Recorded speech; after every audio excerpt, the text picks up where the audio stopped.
of individuals you are. To a psychologist.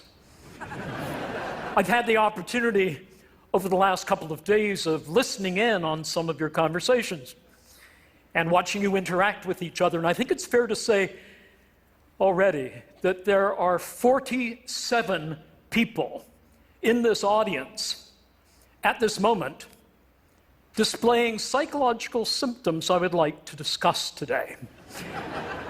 And I thought you might like to know who you are. But instead of pointing at you, which would be gratuitous and intrusive, I thought I would tell you a few facts and stories in which you may catch a glimpse of yourself. I'm in the field of research known as personality psychology, which is part of a larger personality science which spans the full spectrum from neurons to narratives. And what we try to do, in our own way, is to make sense of how each of us, each of you, is in certain respects like all other people, like some other people, and like no other person. Now, already you may be saying of yourself, I'm not intriguing. I am the 46th most boring person in the Western Hemisphere. Or you may say of yourself, I am intriguing, even if I am regarded by most people as a great thundering twit. But it is your self-diagnosed boringness and your inherent twittiness that makes me as a psychologist really fascinated by you. So let me explain why this is so. One of the most influential approaches in personality science is known as trait psychology, and it aligns you along 5 dimensions, which are normally distributed, that describe universally held aspects of difference between people. They spell out the acronym OCEAN. So O stands for open to experience versus those who are more closed.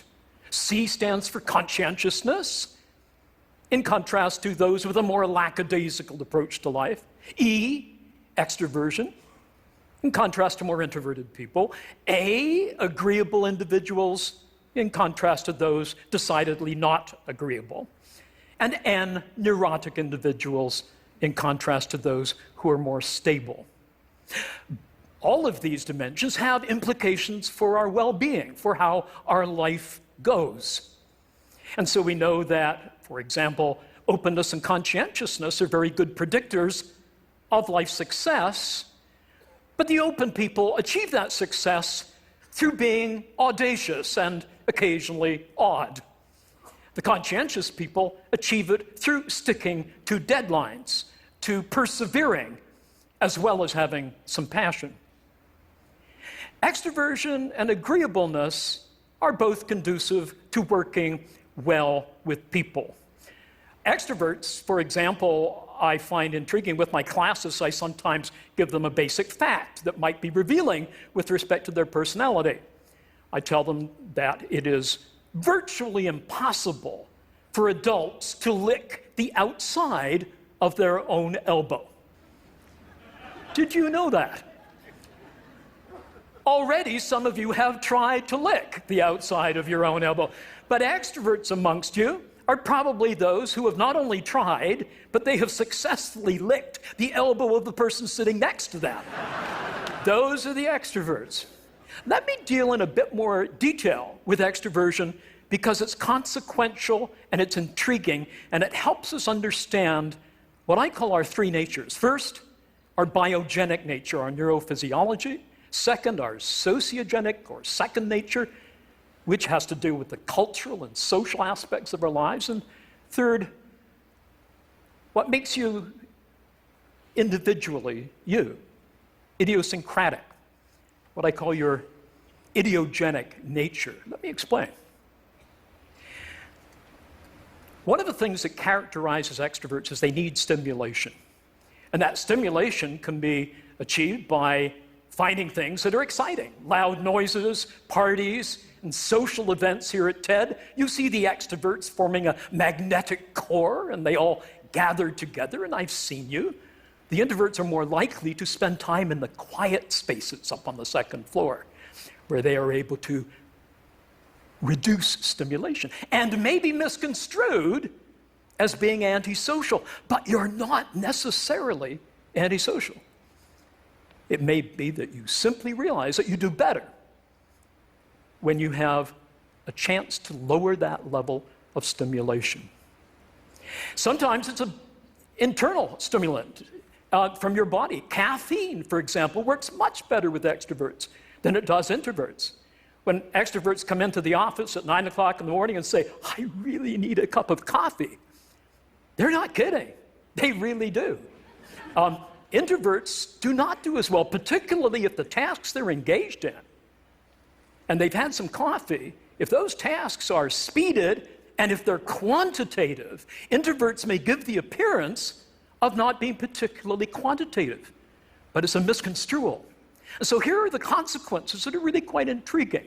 We're not always what we seem to be, and that takes me to my next point.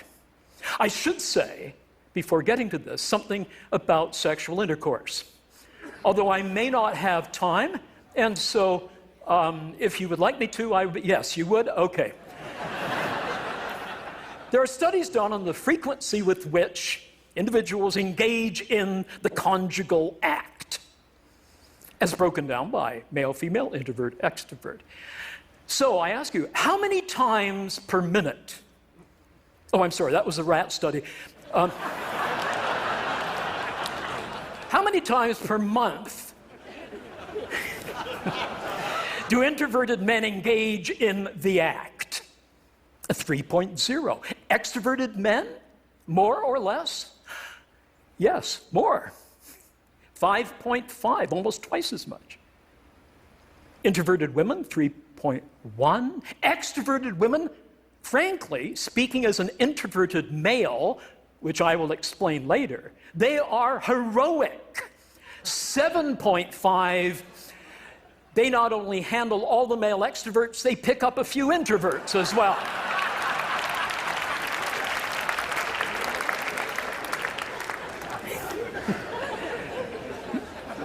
We communicate differently, extroverts and introverts.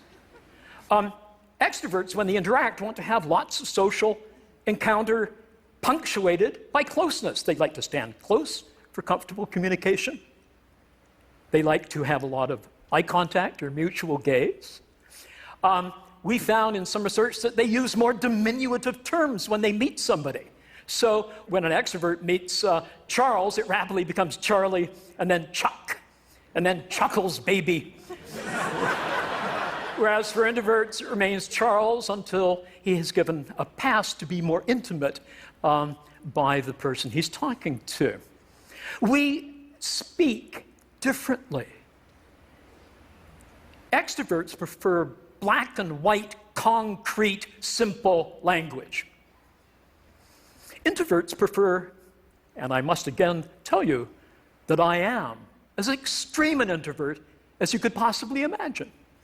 We speak differently. We prefer contextually complex, contingent, weasel word sentences, more or less, as it were, not to put too fine a point upon it, like that.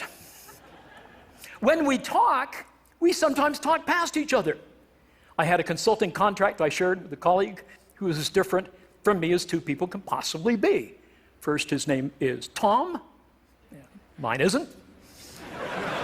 Secondly, he's 6'5". I have a tendency not to be. And thirdly, he's as extroverted a person as you could find. I am seriously introverted. I overload so much I can't even have a cup of coffee after 3 in the afternoon and expect to sleep in the evening. We had seconded to this project a fellow called Michael. And Michael almost brought the project to a crashing halt. So the person who seconded him asked Tom and me, "What do you make of Michael?" Well, I'll tell you what Tom said in a minute. He spoke in classic extrovertese.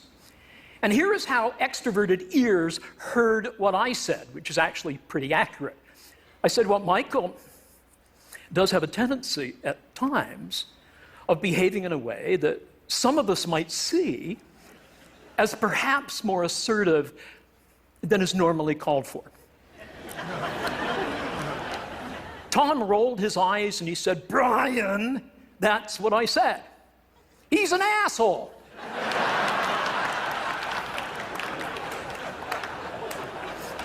Now, as an introvert, I might gently allude to certain assholic qualities in this man's behavior, but I'm not going to lunge for the A word. But the extrovert says if he walks like one, if he talks like one, I call him one, and we go past each other. Now, is this something that we should be heedful of? Of course, it's important that we know this. Is that all we are? Are we just a bunch of traits? No, we're not. Remember, you're like some other people and like no other person. How about that idiosyncratic you? As Elizabeth or as George, you may share your extroversion or your neuroticism. But are there some distinctively Elizabethan features of your behavior or Georgian of yours that makes us understand you better than just a bunch of traits that make us love you? Not just because you're a certain type of person. I'm uncomfortable putting people in pigeonholes. I don't even think pigeons belong in pigeonholes. So what is it that makes us different? It's the doings that we have in our life, the personal projects. You have a personal project right now, but nobody may know it here. It relates to your kid. You've been back 3 times to the hospital and they still don't know what's wrong. Or it could be your mom. And you've been acting out of character. These are free traits. You're very agreeable, but you act disagreeably in order to break down those barriers of administrative torpor in the hospital to get something for your mom or your child. What are these free traits? They're where we enact a script in order to advance a core project in our lives. And they are what matters. Don't ask people what type you are. Ask them, what are your core projects in your life? And we enact those free traits. I'm an introvert, but I have a core project which is to profess. I'm a professor. And I adore my students. And I adore my field. And I can't wait to tell them about what's new, what's exciting, what I can't wait to tell them about. And so I act in an extroverted way because at 8 in the morning, the students need a little bit of humor, a little bit of engagement to keep them going in arduous days of study.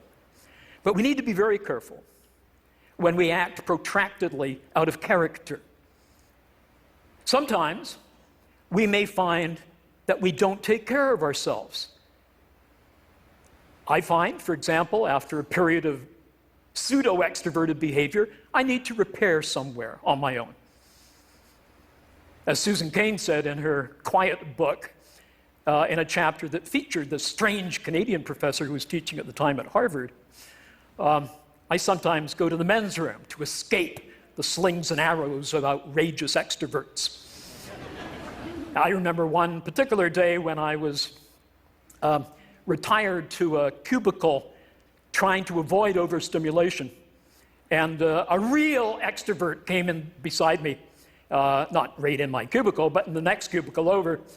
And I could hear various evacuatory noises, which we hate, even our own. That's why we flush during as well as after.